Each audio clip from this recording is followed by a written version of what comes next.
It's March 2024 and this is our guest room in our home here in Chippenham, England. There's a space here in the corner that my wife wants filled. I've been on Instagram. I've spotted from the Rustic carpenter workshop this lovely milk stool, ideal for sitting on and putting some spare towels in the gap. My wife was watching over my shoulder and saw this lovely shelving rack and she wants that. And I explained to her, it's my workshop, my wood, my time, my effort, my energy, my way.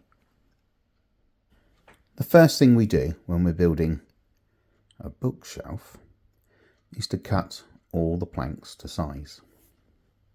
Once this is done, I get the orbital sander and sand it down using 40 grit. I break out the belt sander with 80 grit sandpaper to give it a final touch. I clamp this small plank to the edge of the table to stop that giant lumber being thrust into my groin with the power of my belt sander. This is not a complicated plan. It has one plank that's cut at 30 degrees. All the others are straight edged and are just screwed and glued at a 90-degree angle to the previous plank.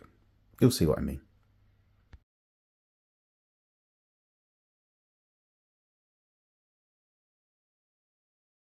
The original plan here is to have this shelf in two-tone paint to match the guest room. This is me putting the light colour on to all the planks that are going from left to right, and then I apply the dark paint to all the planks that are going from right to left.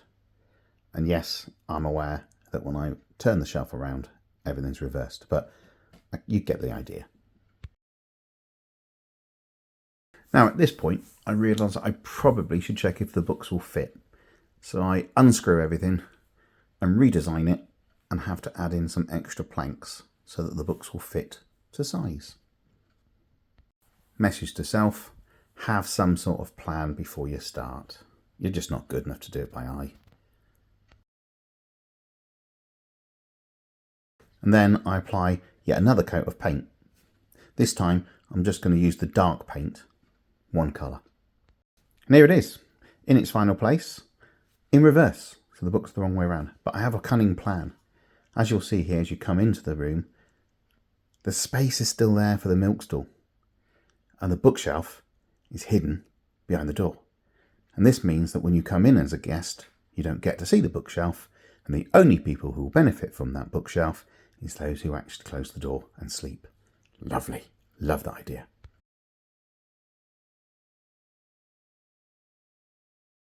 Later that day, my ideas rumbled. The missus put some extra books in there, arranged them in a completely different order. Whichever version you like, check out the Rustic Carpenter.